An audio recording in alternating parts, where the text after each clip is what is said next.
Estamos iniciando mais um programa Cidadania e Serviço Público da FESPESP, Federação das Entidades de Servidores Públicos do Estado de São Paulo. E hoje continuaremos a apresentar a aula inaugural do projeto Magistratura para Todos com o ministro Alexandre de Moraes, do Supremo Tribunal Federal. Faremos um breve intervalo e voltaremos já já.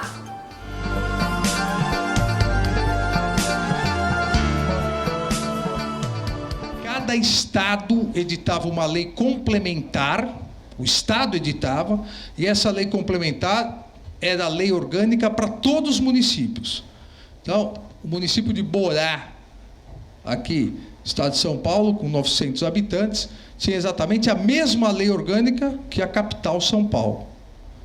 A partir de 88, não. Cada ente federativo se auto-organiza. Se cada ente federativo se auto-organiza e tem legislação própria, já puxa, é uma outra coisa que... vamos marcando aqui o cérebro igual o dominó, né? Um número puxa o outro, já puxa que, se tem legislação própria, significa que cada um tem competências constitucionais, que é outra matéria importantíssima dentro do direito constitucional. Então, a União tem as suas competências, os chamados poderes enumerados, ou seja, para a União, só o que a Constituição expressamente prevê. Essa é a ideia básica do federalismo. Surge nos Estados Unidos, as 13 colônias se unem, cada uma das colônias abre mão só de algumas competências enumeradas. Então, a União tem só o que a Constituição expressamente prevê. Os estados têm os chamados poderes remanescentes. Tudo que não for da União, tudo que não estiver descrito na Constituição como da União, será dos estados. No Brasil, isso sofreu uma relativização. Tudo que não estiver expressamente escrito na União e não for de interesse local, artigo 30 da Constituição, princípio da predominância do interesse, artigo 30, inciso 1º, não for de interesse local, será do Estado. Continua a ideia de poderes remanescentes, só que se pegou aí, o interesse local passou a ser do município. Com isso, vocês têm a repartição de competências. Óbvio que no Brasil, mas isso é uma discussão importante, mas é uma discussão que geralmente cai, principalmente nas primeiras fases de concurso.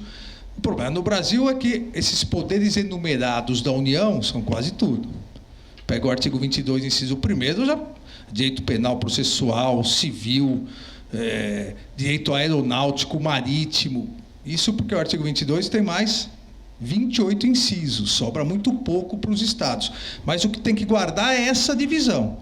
Então, dentro da empresa Brasil, estados federados, tríplice capacidade. A primeira, a capacidade de auto-organização e legislação própria, puxa as competências. A segunda é capacidade de autogoverno.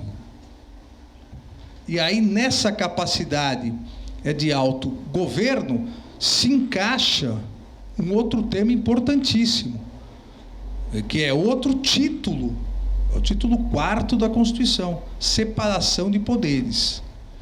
Cada ente federativo tem o seu autogoverno. O que adianta se eu puder fazer minha Constituição estadual, tenho legislação própria, uma legislação estadual, se quem escolher o governador for a União, se for o Congresso Nacional que faz minhas leis, está só no papel. Então, a segunda das capacidades importantes, e encaixa aqui a separação de poderes, é a capacidade de autogoverno. O Brasil adotou, todos sabem, a separação de poderes, a tripartição de poderes, em âmbito federal, em âmbito estadual, e aqui uma anomalia já que trouxe como ente federativo o município, mas o Brasil não conseguiu avançar tanto numa coisa que para nós seria estranho. Não existem 3 poderes no município, existem 2 poderes. Os poderes políticos, os poderes eleitos, executivo e legislativo. O judiciário estadual. A partir disso você tem os poderes e tem que lembrar e ir puxando. Tudo bem, tem os poderes. Esses poderes são regulamentados a partir do artigo 43, artigo 43 até o artigo 75, o legislativo, artigo 76 até o artigo 91, o executivo, e artigo 92 até o artigo 126, o legislativo. Tudo vai encadeando, porque você precisa saber como funciona o direito constitucional, como o país funciona. Então, esses poderes que têm que tocar os órgãos, tem que tocar cada ente federativo. Como são eleitos esses poderes? Então, isso também é algo que vira e mexe e cai. Você tem que saber a forma de investidura de cada um dos poderes.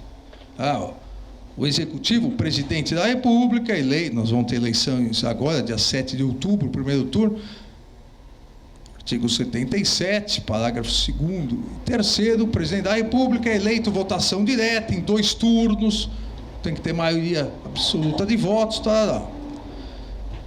O legislativo, artigo 43 e 44, Câmara e Senado, sistema bicameral, critério proporcional para outro, majoritário para outro. O judiciário uno, a partir até de uma decisão do Supremo Tribunal Federal, analisando a questão do Conselho Nacional de Justiça, mas tem ramos especializados e uma justiça comum lato sensu. Tem o ramo penal militar, que é o ramo da justiça militar, só para penal, para as Forças Armadas e civis, que pratiquem crimes previstos no Código Penal Militar. Tem o ramo trabalhista, tem o ramo eleitoral. O que não for penal militar, trabalhista e eleitoral, ou seja, 99% das matérias, não necessariamente dos processos, porque a justiça trabalhista tem um volume grande de processos, mas das matérias é a justiça comum lato sensu, que é bifurcada. Foi também uma conquista da Constituição de 88, fazer 2 instâncias em todas as justiças, entre estadual e federal. Um dos erros clássicos em concurso é achar que justiça federal é justiça especializada. Faz parte da justiça comum lato sensu. Especializada é que tem uma matéria específica. Então, penal militar, trabalhista, eleitoral. O que não for isso, por exclusão, justiça comum lato sensu. Mas o que é estadual, o que é federal? Federal só quando houver interesse da União, descrito nos artigos 108 e 109. Não é especializada em razão da matéria. O que predomina é o interesse da União. E todo o restante, a justiça estadual. Em termos de matéria, de amplitude de matéria, a justiça estadual é a que tem o maior número de matérias. É a maior amplitude, porque ela é residual. Tudo que não for especializado em razão da matéria e não estiver descrito nos artigos 108 e 109, justiça estadual. Então, você vai seguindo essa ideia e já tem como os órgãos são dirigidos. Mas para exercer as funções, quais são de cada um dos poderes, quais as garantias que têm os poderes? Quais as vedações? Essa questão sobre garantias da magistratura, no concurso da magistratura, sempre é importantíssimo. Quais são as garantias, quais são as vedações? Uma questão clássica sempre em concurso é o que é vitaliciedade, e uma resposta clássica e errada começa com é quando. Primeiro que você não responde nada com é quando, né? Então, o que é vitaliciedade? É quando, após 2 anos, já era. Ah, mas não é isso? Tem gente olhando, mas não é? O que é vitaliciedade? Vitaliciedade é a garantia de independência que tem a magistratura, tem o Ministério Público e os tribunais de contas, só. É a garantia de independência de somente poder perder o cargo por decisão judicial transitada em julgado. Isso é vitaliciedade. Não tem quando, não tem prazo. Isso é garantia. Como que se adquire a vitaliciedade? Aí é a sequência. Após 2 anos, não, depende. Quando que se quer? Outra questão clássica. Na magistratura, quando que se adquire a vitaliciedade? Regra daqueles que ingressam mediante concurso público. Após, aí sim, a aquisição, após 2 anos de estágio probatório. E quem entra pelo 5º constitucional? E quem é nomeado para tribunais superiores? Eu estou 1 ano e 4 meses no Supremo. Eu tenho que mostrar minha pasta para os outros ministros? Senão eu não vou ser vitaliciado. Dá nota aqui. Não. Então, a magistratura, se tem 2 formas de ingresso, tem 2 formas de aquisição da vitaliciedade. A vitaliciedade é a mesma coisa. É a garantia de independência de somente perder o cargo por decisão judicial transitada em julgado. Quem entra por concurso público, adquire após 2 anos de estágio probatório. Quem entra pelas fórmulas de investidura político-institucional, o 5º, o 3º no STJ, que apesar de ser 3º é chamado de 5º também, tribunais, os demais superiores e o próprio Supremo Tribunal Federal, com a posse. E aqui mais uma questão que sempre é muito perguntada. Existe exceção à vitaliciedade? Algum magistrado já vitalício que pode perder o cargo, mas não por sentença judicial transitada em julgado? Existe a cúpula do Judiciário, o Supremo Tribunal Federal, que pode perder pelo impeachment. Diferentemente do modelo americano, que nós copiamos, que todo servidor público, todo, pode perder por impeachment. No Brasil, na magistratura, a única exceção à vitaliciedade, e é uma exceção, porque sendo vitalício, mesmo sendo vitalício, o ministro do Supremo Tribunal Federal pode perder o cargo por decisão de 2/3 do Senado Federal se praticar um crime de responsabilidade. Há uma exceção, que é o Supremo Tribunal Federal. As outras 2 carreiras vitalícias só têm uma forma de ingresso, então terão só uma forma de aquisição da vitaliciedade. Ministério Público é só por concurso, então 2 anos de estágio probatório. Tribunais de contas, sejam conselheiros, sejam ministros, indicação político-institucional, então imediatamente com a posse. Então você vai, o que eu falei, a partir do esqueleto, você vai montando, e uma ideia vai chamando a outra. Aqui se tem esses poderes, quem exerce os poderes, quais as funções, quais as garantias para poderem bem exercer as funções e quais as vedações, para que possam, a última das capacidades de cada ente federativo, capacidade de autoadministração. Não só são eleitos, como exercem, eleitos ou, no caso, investidos, no caso do Poder Judiciário, como vão exercer de forma autônoma as suas competências e atribuições. Então, você já tem 2/3, metade, pelo menos, do que é importante na Constituição. Mas numa federação podem surgir conflitos entre entes federativos. Numa federação com separação de poderes, podem surgir conflitos entre os poderes. Quem vai dirimir esses conflitos? E aí surge a ideia, que é outra ideia clássica de uma federação, a necessidade de uma Suprema Corte para exercer esse papel de poder moderador. Nos Estados Unidos, a Suprema Corte norte-americana; no Brasil, o Supremo Tribunal Federal. Suprema Corte nasce em 1787, com a Constituição norte-americana, nasce com esse papel de poder moderador, que passou para o nosso Supremo Tribunal Federal com a Constituição de 1891, a primeira Constituição republicana. Tanto que das principais competências, duas são exatamente essas, de moderação. Ações de Estado contra Estado, União contra Estado. Não dá para a Justiça Federal julgar e nem para a estadual. A ideia é que, pode ser verdadeira ou falsa, mas a ideia para manter o equilíbrio é que a estadual tenderia a pender para o Estado e a federal para a União. Então, a Corte Suprema é que vai decidir. Guerrilha ou briga entre poderes, quem vai decidir? Também a Corte Suprema.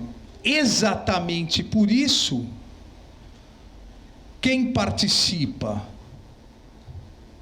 da escolha, aprovação e nomeação dos ministros do Supremo Tribunal Federal são os outros dois poderes, o Executivo e o Senado Federal, que representa os estados. É para que o guardião da federação também tenha ingerência dos estados, para que o presidente não escolha, em tese, sempre alguém pendente só para a União. Essa ideia no Brasil não é muito bem explorada, porque nós nunca tivemos grandes embates entre União e Estados, porque o Brasil é um federalismo meio de Araque, é um federalismo extremamente centralizado, e durante a República nós vivemos muito tempo em estado de exceção, e aí centralizava mais ainda, ditadura Vargas, ditadura militar. Mas nos Estados Unidos, esse é um dos temas mais caros ao constitucionalismo. Os estados sempre se recusando à ingerência cada vez maior da União nas suas competências, no seu patrimônio, essas ações sempre indo ao Supremo. E mesmo assim, nós temos no Supremo uma quantidade bem significativa de ações originárias, estados contra estado, estado contra União, por incrível que pareça, várias ações ainda de divisa de estado, decidir, milhas marítimas, porque campo de petróleo vai pagar royalties para um, vai pagar royalties para outro. E dentro dessa ideia de moderação da Suprema Corte, surgiu uma terceira competência que não era expressa, mas já era prevista nos artigos, todos já devem ter ouvido falar, que artigos federalistas, que comentaram a Constituição norte-americana, 3 autores, Jay, Madison e Hamilton, 3 grandes figuras do direito norte-americano e da política norte-americana. Jay, inclusive, foi o primeiro presidente da Suprema Corte, Madison, o 4º presidente dos Estados Unidos, e Hamilton só não foi presidente, seria ele o 4º, porque ele foi morto num duelo pelo então vice-presidente de Thomas Jefferson. Eles já previam a possibilidade de um controle de constitucionalidade, também com a ideia de moderação. Ora, se o pacto realizado entre Estados e União, esse pacto é previsto pelo povo, pelos seus representantes, tem que ser cumprido. Alguém tem que fazer valer. Óbvio que se não houvesse alguém para fazer valer, a União leva muito mais vantagem, porque quem edita as leis federais é a União.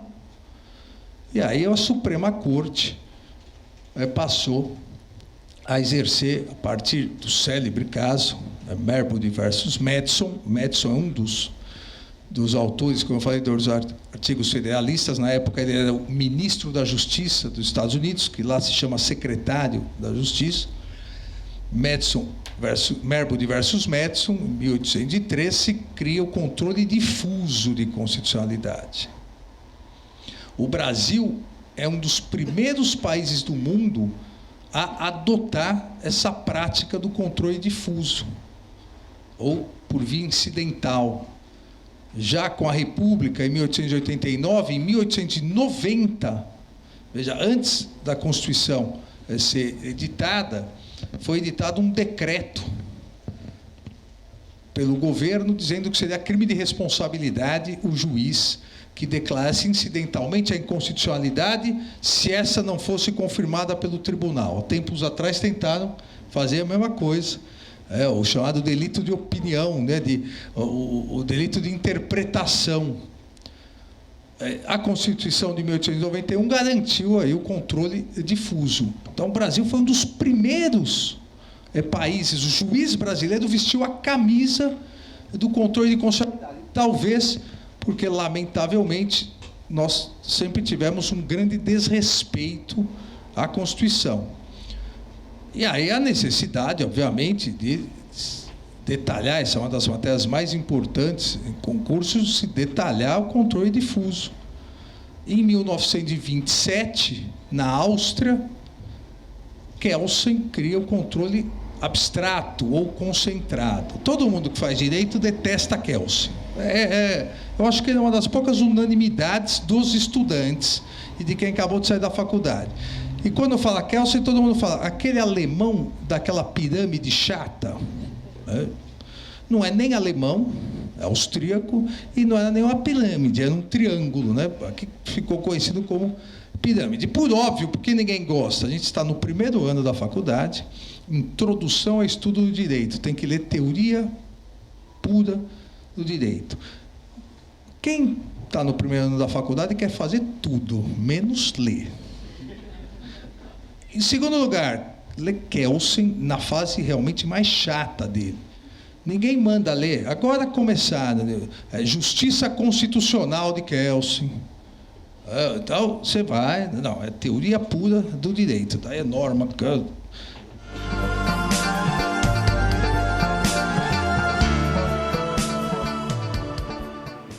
Doutora Laura Almeida, uma das organizadoras do projeto Magistratura para Todos. Doutora, esse projeto veio para ficar mesmo?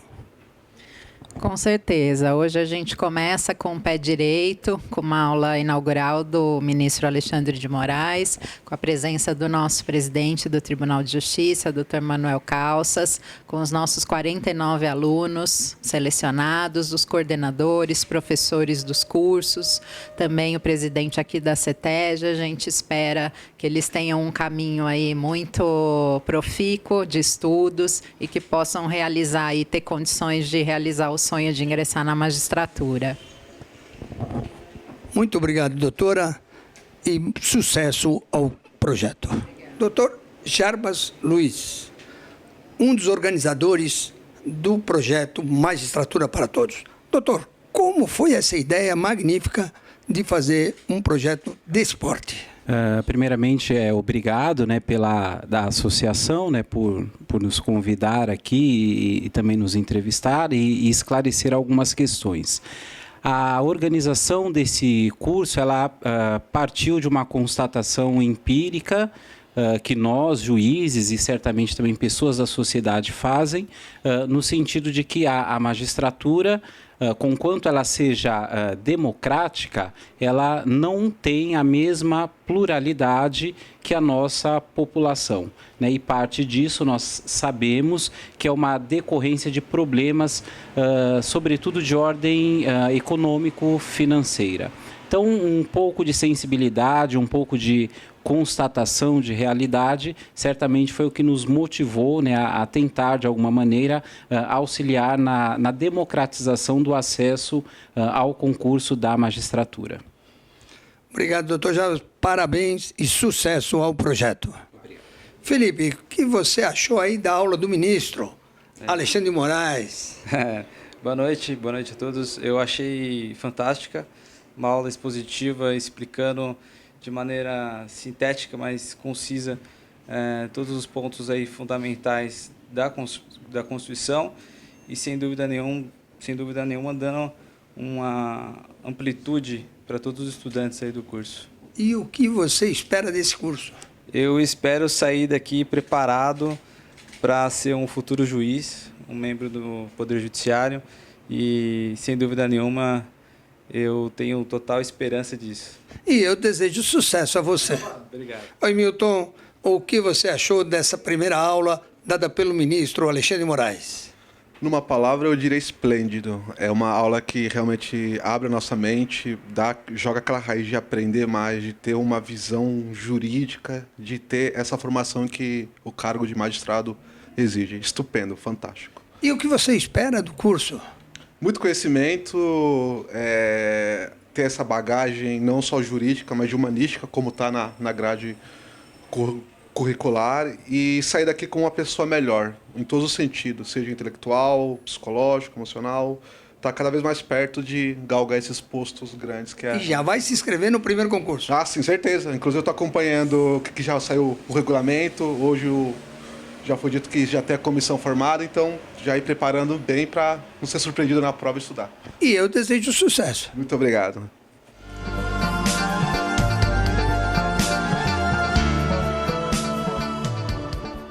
Estamos encerrando mais um programa Cidadania e Serviço Público da FESPESP. E na próxima semana apresentaremos a terceira parte da aula inaugural do projeto Magistratura para Todos. Até o próximo programa.